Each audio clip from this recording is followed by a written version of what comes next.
Hi, I'm Ashley Cooley, a birth, baby, and sleep specialist and mom of 3. There's so much information out there, right? This show is dedicated to helping you clear out the noise so you can figure out what will work best for your baby and your family. If you're looking to learn more about your baby, gain more confidence in your parenting, and get as much sleep as you can through it all, you've come to the right place. Bringing up baby is about to get a little easier.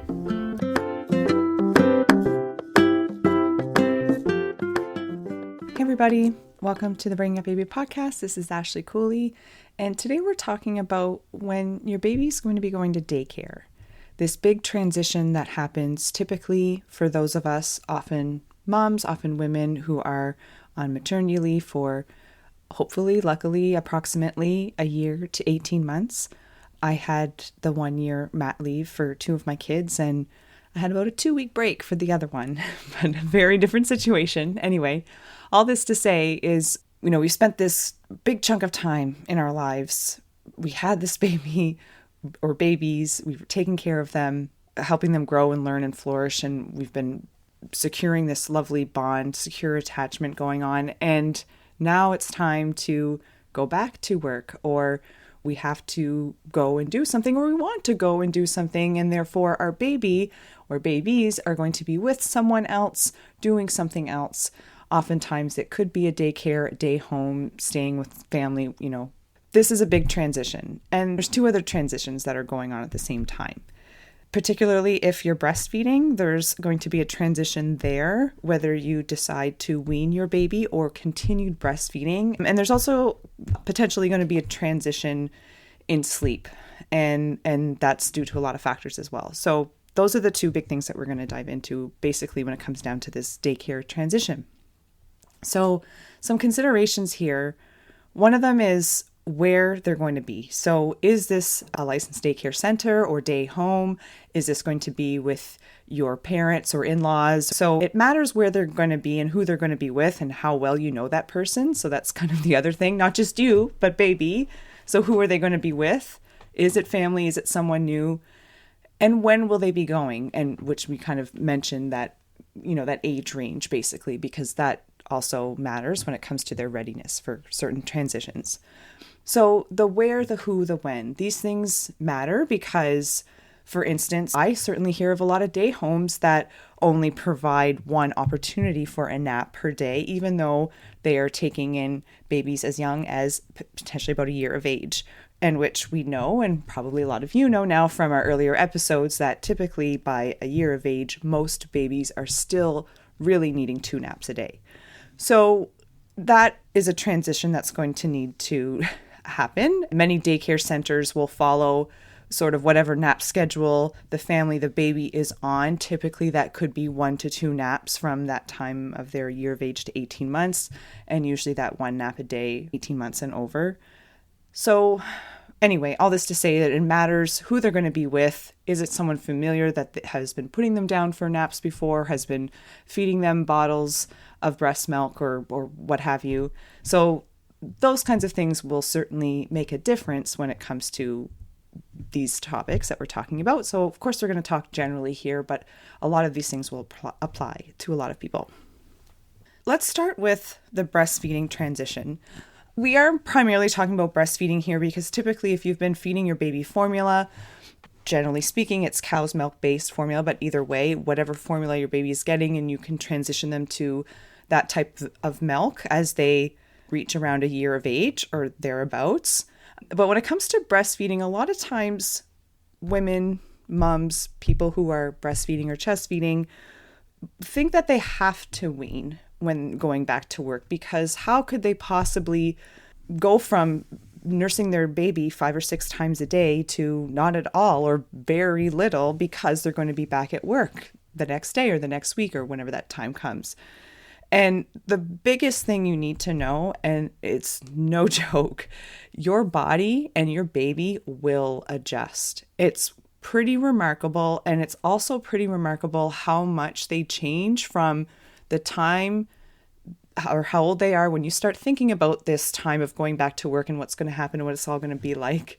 A lot of us moms were thinking about that maybe around 4, 5, 6 months of age, 7, 8, 9 months, basically months, weeks before the transition actually happens. Of course, you're planning, you're thinking about that, but it's your baby is going to change so much in that time frame that it's probably even hard to imagine this.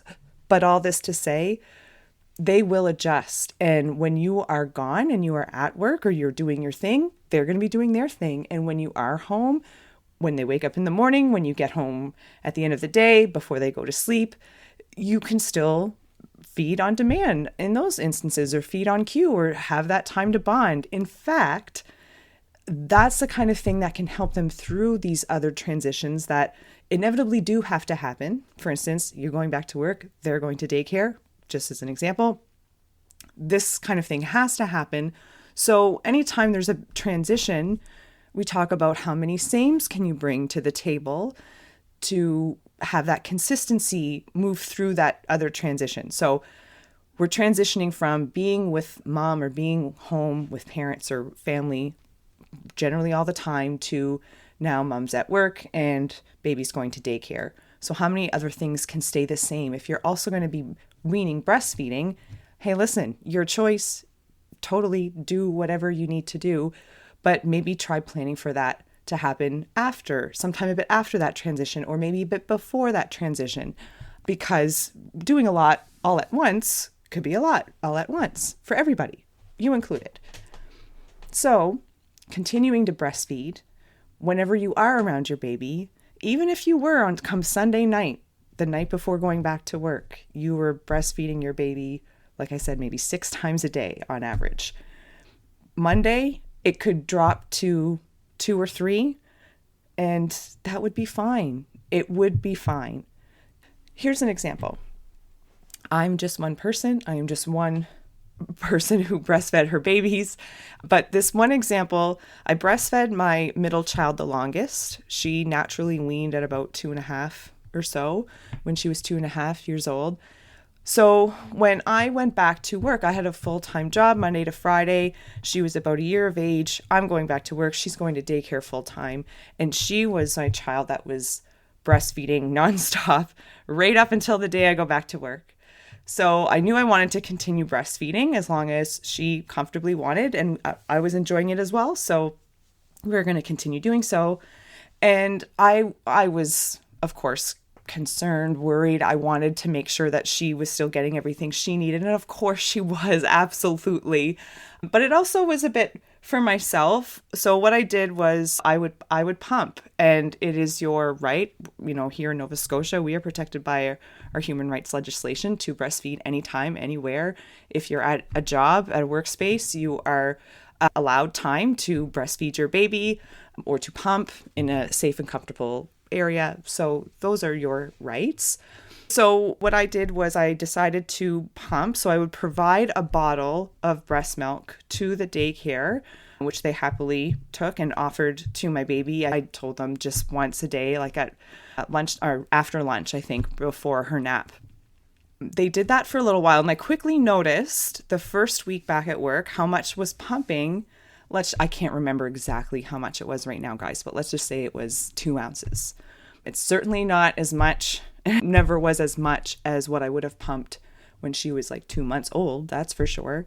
It definitely changes, but there's still so much good in there. We know it's concentrated. Anyway, we could get on a whole thing about breast milk. That's another time. So I would pump. I would notice during that first week that 2 ounces was going to 1.5. And by week 2, week 3, it was an ounce, a half an ounce that I was getting. So my supply sort of during the day was dwindling, but I knew, and there was still plenty of breast milk there for her for when she wanted it during the day. And that allowed me to gradually transition back to work. I'm providing my baby with that nourishment, but when I'm at work, I'm able to go and have my day too. So that's just our story. It wasn't really necessary. She didn't really require it. She didn't miss it that first day that she didn't get a bottle at daycare, because there's different stuff going on there, you guys. That's the thing. They're with different people. They're learning new things. They're learning so much. There's so much going on new for them. So things don't have to be the same, but yet, they're still going to get exactly what they need. So pumping may or may not be necessary, I guess is what I'm saying here is it wasn't really necessary. I chose to do it. It worked out for a little bit. Then I didn't have to worry about it after that. And that was kind of nice too, because it was starting to get a little bit annoying in my day to have to go and do that. So we just did it at home, and she continued to breastfeed for another year and a half after that. So it's totally possible to continue that and it be an easy part of the lifestyle, and just when it happens, and it's that consistency or that same that helps them through that daycare transition. By the way, just a little side note, that continued breastfeeding has so many other benefits as well. It really is that chance to still connect and bond with them when you get home at the end of the day. I remember I used to just like collapse on the floor with my baby, my first, after picking her up from daycare, and just, oh, thank goodness we made it through that day and be able to breastfeed. It was lovely. So it can be that time to still do that, and still such a boost of nutrients and antibodies that are happening even in those smaller amounts. So if that's something you're into and you want to continue breastfeeding, you can do it. Not only can you do it, but it's recommended, it's welcomed. But if you're not and you're ready to wean and you're ready to move on, that is absolutely your decision. Absolutely. And I would think about doing it and getting ready to do it maybe just before going back to work, or thinking about transitioning maybe a couple weeks after, just not right that same day, because, that may be a lot for both of you. All right, let's dive into the other transition that's going on, or that could be going on, which is around sleep.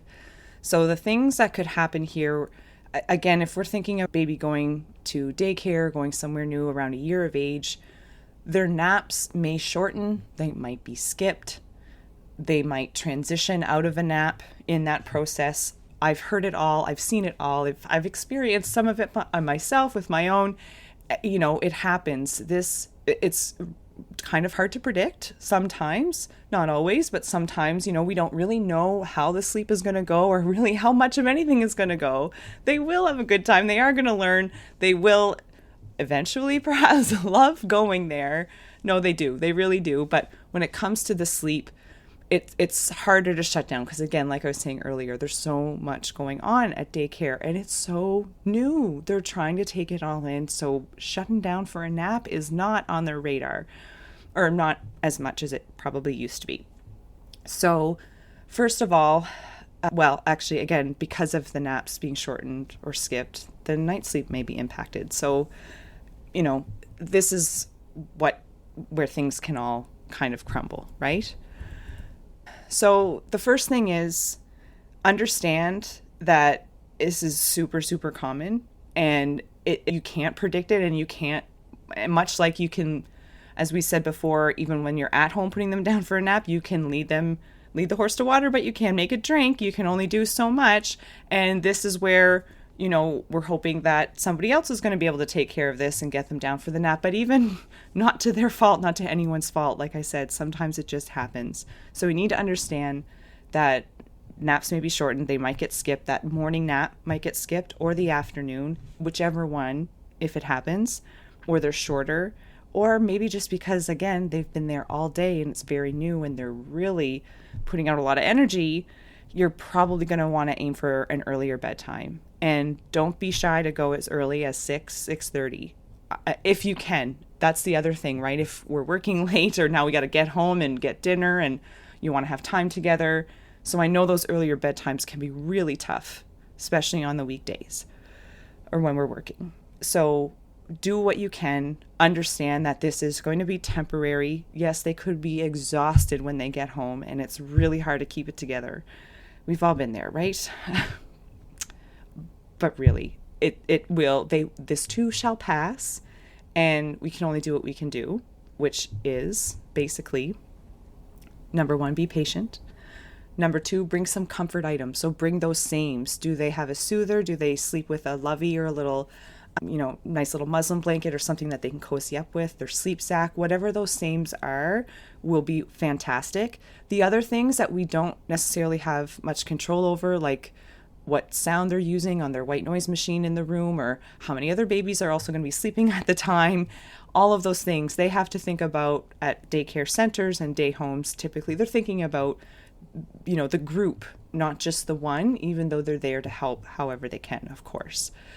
So whatever you can bring to the table, like the soother, the little blankets or toys or sleep sack or things, that they can safely use after a year of age, of course, bring those, and then know that different things can happen with different people.